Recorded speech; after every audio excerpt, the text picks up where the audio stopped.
Willie D Live. What's up, family?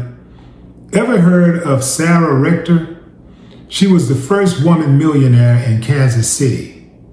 She was so popular that men around the world were trying to marry her, while others were trying to kidnap her.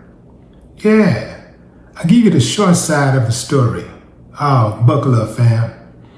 On January 15, 1914, the Kansas City Star newspaper ran an unusual story.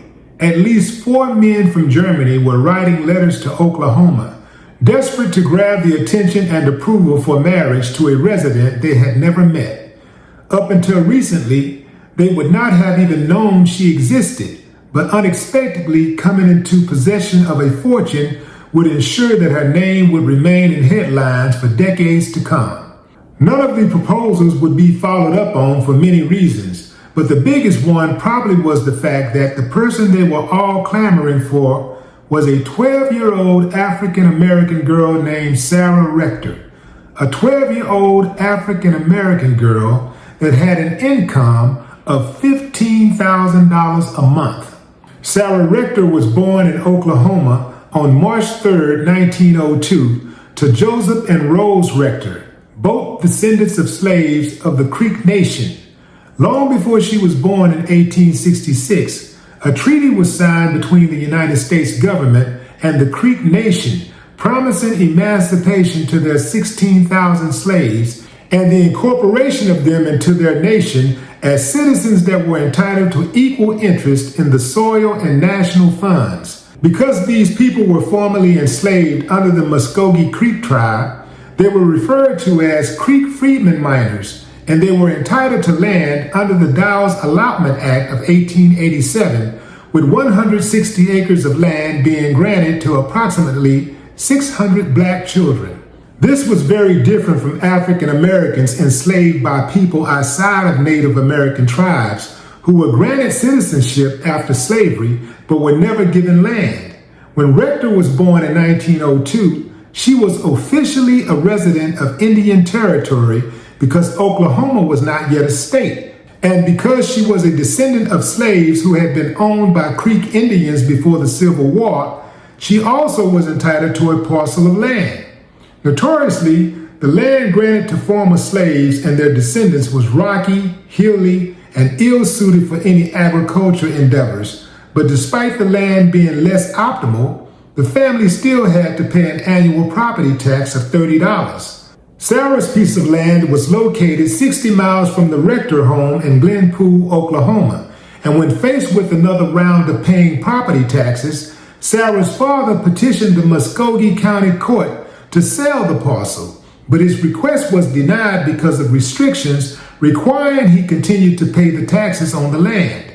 Desperate for a way to escape the financial cost of keeping it, he began to look for other options. In 1911, Sarah's father decided to lease her parcel of land to the Standard Oil Company.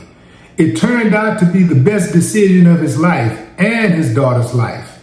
2 years after Sarah's piece of land was leased to the oil company, an independent driller hit a massive reserve of oil capable of producing 2,500 barrels of oil and today's equivalent of $7,000 for Sarah's pockets every day. The land became part of the famous Cushing Drumright oil field, and it propelled Rector into both spotlight and scandal. Law at the time required that Native American and African American adults and children who were citizens of the Indian Territory with any significant accumulation of wealth and property be assigned to a guardian, a white person, who was seen as being more responsible and capable of handling their finances. Sarah's financial guardianship was switched to a man named T.J. Porter, but fortunately for Rector, Porter was well known by her family and she was able to escape the fate of massive financial loss, swindling, and even kidnapping or murder that often befell people at the hands of their guardians. The unlawful and horrific actions of many of the guardians was so prevalent that it was easy for people to believe when rumors began to circulate about Rector's well-being. By 1914, Just some of the speculation swirling around was that she was actually a white immigrant being kept in poverty, that her estate was being totally destroyed by her ignorant parents in Porter, and that she wore rags and lived in a shack. In June of 1914, James C. Waters Jr., a special agent for the National Association for the Advancement of Colored People, the NAACP, wrote a letter to W.E.B. Du Bois about his concern for her welfare and her estate, writing of her white financial guardian. Is it not possible to have her cared for in a decent manner and by people of her own race, instead of by a member of a race who would deny her and her kind the treatment accorded to a good yard dog? The accusations of Rector living her days in squalor were untrue, and she was found to be living a good life, with she and her siblings attending school in Taft, Oklahoma, where she enrolled in boarding school for teenagers at the Tuskegee Institute in Alabama. Her family lived modestly but comfortably in a 5-room cottage that they owned along with a car.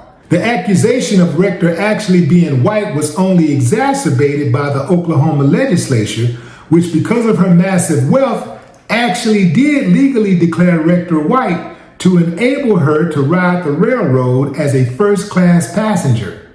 By the time Rector was 18 years old, she was a millionaire who owned stocks and bonds, a boarding house, a bakery, a restaurant, and over 2,000 acres of land.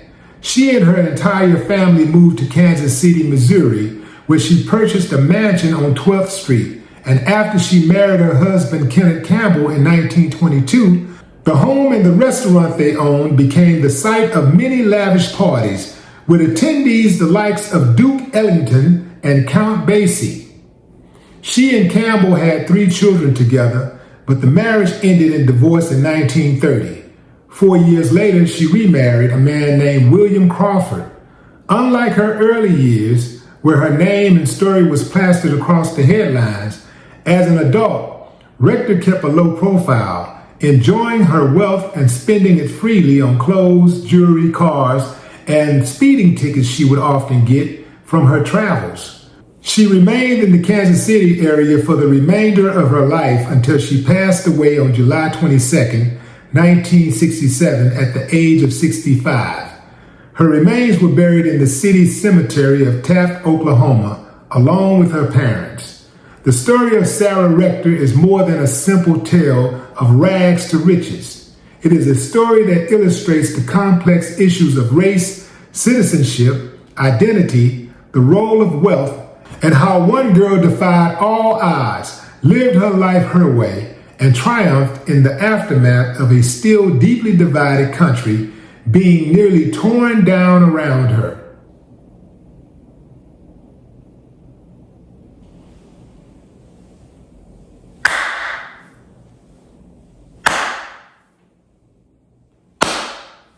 I ain't got no problem with that. Yeah, man. But I tell you what I do have a problem with. I have a problem with, let's see, them appointing the white dude to handle the black man and the black woman money. I don't like that. They act like white folks got a perfect record of handling money. Every time this country has ever gone bankrupt, every time this country has ever been in a recession, it was a white dude, not just one white dude, but white dudes leading the way. All of these bankruptcies that are filed every year, most of these bankruptcies are filed by white dudes. White dudes ruin their family financials every single year.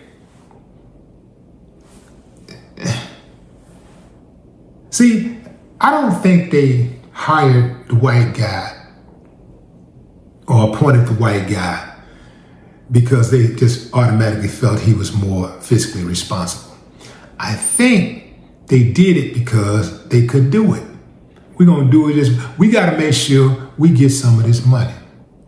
We're going to make sure white dude always got his hands in your pocket some kind of way. We got to make sure white dude gets some of this money. That's why when you look at a lot of the big fights that happened back in the day, you had white promoters getting the cut, you had white managers, So they let you in as long as they getting a piece of the action. Same thing with football and baseball and basketball. Most of these dudes got white agents. They ain't got the balls to stand on business and say, "No, man, I'm gonna ride the horse that I came in on," you know? Or I know black people that are smart, that's good with numbers, that I trust. I'm gonna hire somebody that look like me. Because look at it like this, fam. How often do you see white players being represented by black agents? I'll wait. That's for all of y'all that want to say, "Well, you always make it about race." It's always about race, sucker. Yeah, it's always about race.